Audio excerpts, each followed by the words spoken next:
afternoon and thanks for joining us on the news at 1 p.m. on 98 Channel 5 Abuja. My name is Aisha Uba Ali. A 16.39 trillion naira budget of economic growth and sustainability has been proposed for expenditure by the federal government for its services in the 2020-22 fiscal year. President Muhammadu Buhari presented the appropriation bill before the joint section of the National Assembly. He described it as crucial in his administration's effort at ensuring that critical projects are completed, put to use, and improve the general living condition of Nigerians. State House correspondent Adamu Sambo reports on the first gender-responsive budgeting in the nation's history. It was a warm and befitting welcome for President Muhammadu Buhari in the hallowed chamber of the National Assembly as he formally presents the 2022 Appropriations Bill for consideration and approval. The budget proposal, the last expected to be fully implemented by this administration, is predicated on conservative oil price benchmark of $57 per barrel, oil production estimate of 1.88 million barrels per day, an exchange rate of 410 naira 15 kobo to $1, a projected GDP growth rate of 4.2%, as well as an inflation rate of 13%. The budget is made up of a capital expenditure of 5.35 trillion naira, non-debt recurrent cost of 6.85 trillion naira, personnel cost of 4.11 trillion naira, 3.61 trillion naira for debt service, and a sinking fund of 292.71 billion naira. Our target over the medium term is to grow our revenue to GDP ratio from about 8% currently to 15% by 2025. At that level of revenue, the debt service to revenue ratio will cease to be worrying. Put simply, we do not have a debt sustainability problem, but a revenue challenge which we are determined to tackle. As the Buhari presidency proposes, the 2022 budget is expected to be funded by 10.13 trillion naira oil, non-oil, and other revenues, while a deficit of 6.26 trillion naira will be financed by new borrowings, privatization process, and drawdowns on loans secured for specific development projects. Some have expressed concern over our resort to borrowing to finance our fiscal gaps. They are right to be concerned. However, we believe that the debt level of the federal government is still within sustainable limits. Borrowing at specific strategic projects and can be verified publicly. Very importantly, we have endeavored to use the loans to finance critical development projects and programs aimed at to be made public. President Buhari gave a hint that defense and internal need to be accorded his administration's top priority. We remain firmly committed to the security of life, property, and investment nationwide. We will police and paramilitary units are properly equipped and well motivated. The 2022 budget is also the first in our history. These are part of critical steps in our efforts to distribute resources fairly and reach vulnerable groups in our society. President Buhari used the opportunity to appreciate the immense public development and democracy dividends to Nigerians. I wish to assure you of the strong Nigeria is currently emerging from a very difficult that our actions are aimed at accelerating the pace of economic recovery so that we can achieve economic prosperity and deliver on our promises to Nigeria. Petroleum Industry Act, and hope that the implementation of the new law will boost confidence in the nation's economy and attract substantial investments in the sector. From the National Assembly, Adamu Sambo, NTA News. Now let's join. I'm Serafina Okon Omekwe. We begin with the 2022 budget will be the last full-year budget to be implemented by the Buhari administration, only on the vertical allocation, which covers the federal government, states and local government, and does not imply reduction in the cost of governance. Revenue Mobilization Allocation and Fiscal Commission says the 6.72%, while local government gets 20.60%. Mary Molteleng Bilal, NTA News. The Secretary General of the Organization of Petroleum Exporting Countries, OPEC, must, unless the world boosts investment in the new oil and gas development. OPEC further warns that recent period of underinvestment risks price shocks and energy poverty for developing countries. He reiterates that the world cannot afford underinvestment in oil. Now for business in the Federal Capital Territory. A lot of persons have doubt that point of sale also many people are patronizing POS centers to carry out their slowly taking over ATM stands because of the ease and the convenience it provides for customers. It's a fast cash giver, and for me to go to bank, whatever amount I need, they can quickly give me. POS business is profitable, especially if it is located at strategic areas that does not have much banks and ATM stands. I have done it for quite a while now, more than 5 years, up to 6 years now, that I have been to the POS. The business have helped, especially this on unemployed, taking care of myself, making sure that I solve a lot of my problems. POS has served a major role in security. NTA News. Shoemaking is one of the lucrative businesses in Jonathan, who has been in shoemaking business, says it's time for Nigerians to patronize made-in-Nigerian shoes, as most of their work are handmade. Nigerian products is very, very good. You know, most people produce with pure leather. We have different experience. Some people know how to produce shoes, some palms, some sandals, like all these school sandals. Some customers who came to patronize them say Nigerian shoes stand to be unique anytime, anywhere. Machines, and I believe they will do well. The cobblers solicit for loans from government, which they believe will help their business flourish and boost the economy. That's the much we can take on business news today. Thank you for joining us. I am Serafina Okon Omekwe. More generated revenue service IGRS to work together in order to improve income generation in the nation's capital to overtake Lagos in the future. This was at a retreat in Lagos convened by the FCT Internal Revenue Service. Ifeanyi Izumba reports.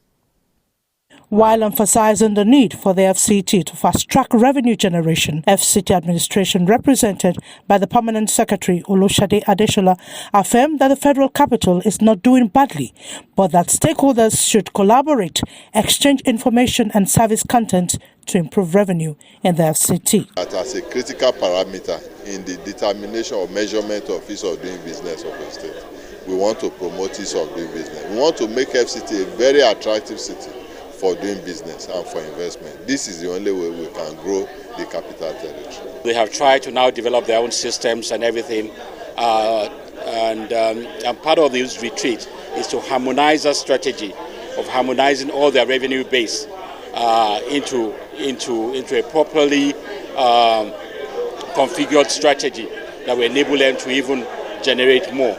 Chairman FCT Internal Revenue Service Abdullahi Atta, who said harmonization is necessary to reduce cost of double taxation and achieve the ease of doing business, which the nation is focusing on, is also the reason for the retreat. We need to harmonize the revenue in the FCT, and we are not doing anything, we are not creating anything. Lagos has done it, Kaduna is doing it, Cross River has done it. We've done a peer review with all of these states before we came here. So we really are here to just follow the steps of what Lagos did to achieve what they're doing.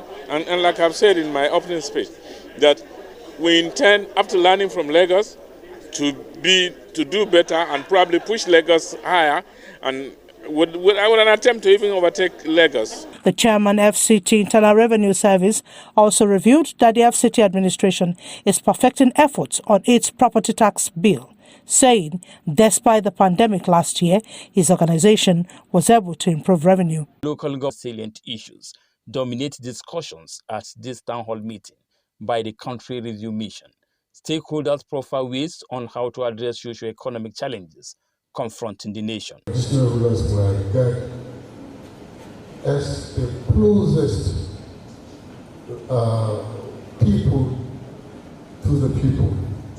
We cannot do this alone. I'm happy this is a global thing. At this time, this is with the objectives to promote and adopt policies, standards and codes that leads political stability, high economic growth, sustainable development, accelerated regional and economic integration in Africa, aimed to be achieved through experience sharing and adoption of best practices. FCTA Permanent Secretary Olushade of the country will assist in providing national program of action that will enhance good governance in the country.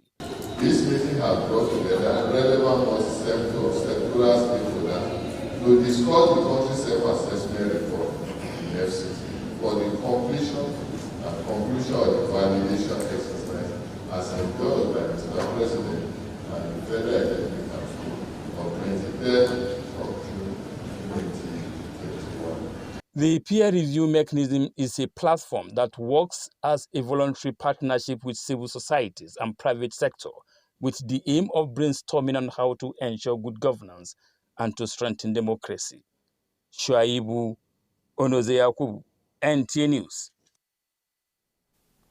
Now, building bridges of peace starts from the smallest unit, the home, and transcends to the largest. Are said to constitute a large percentage of the population in the country.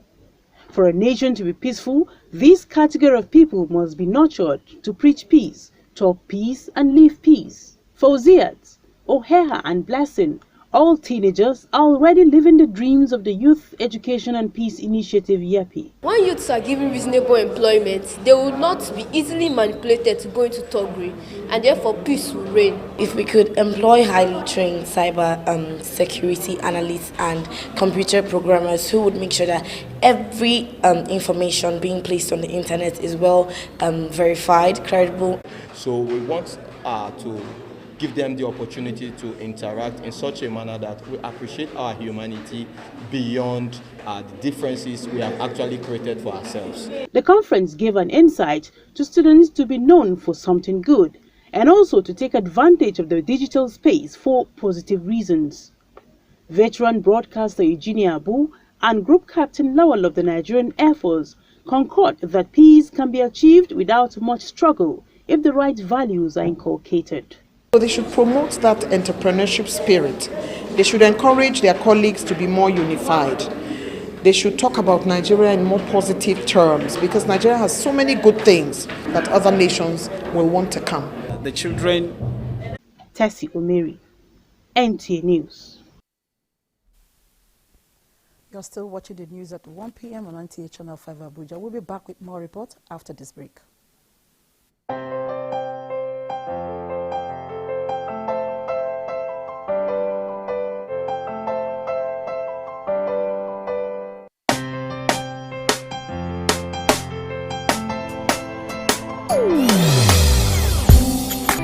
Change is here and it's going to stay.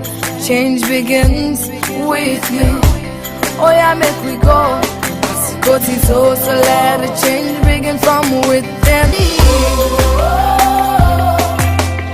Change begins with me.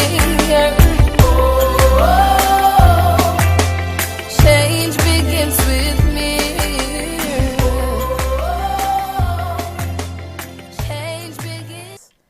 Now, updates on COVID-19 says figures from the Nigerian Center for Disease Control, NCDC, as at 7th October 2021 indicate 127 new cases of COVID-19 In the FCT, the number of confirmed cases stand at 22,371, while active cases now 1,483, and the number of discharged cases in the Federal Territory put at 20,688, and sadly 200 deaths have been recorded in the Federal Capital Territory.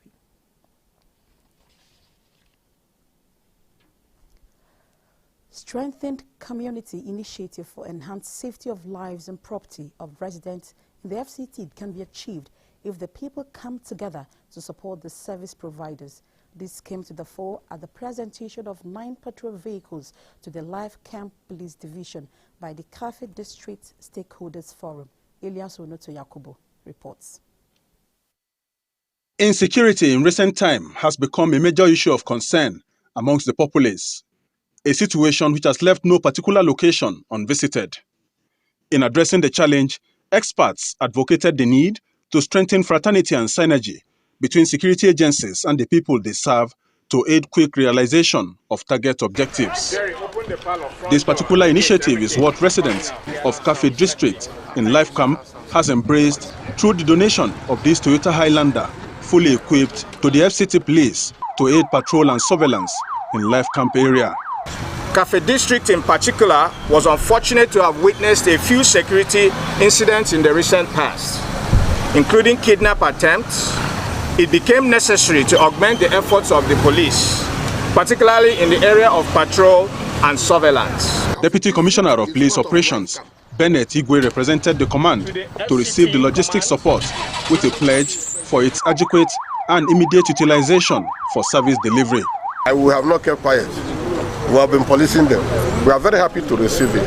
That's why I'm talking to other neighbors, other districts, that they should see what Cafe District have done. With your support, these people that decided to do this for us, they will not regret it. Amen. So that more can come. Amen. Of course, the symbolic ceremony did not end without a thought-provoking advice to residents of other communities in the territory to emulate the efforts to assist the police achieve results. Ilyasu Onoto Yakubu, NTA News. The 2021 Ember Month.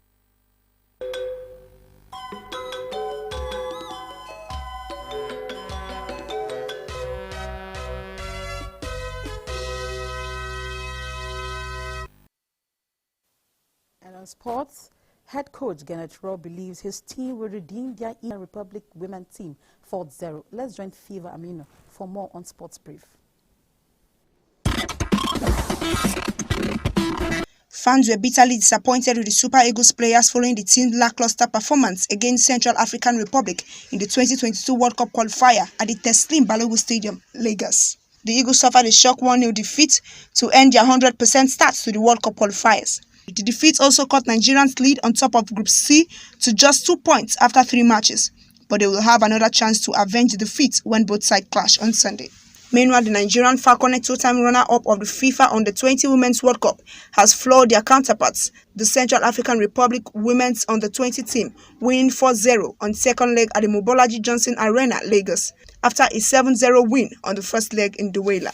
Elsewhere, Newcastle United's director Amanda Sterling says the club's new Saudi lead ownership aims to win the Premier League within 10 years after the £300 million takeover. With Sports Brief, Favor Amino, NTA News.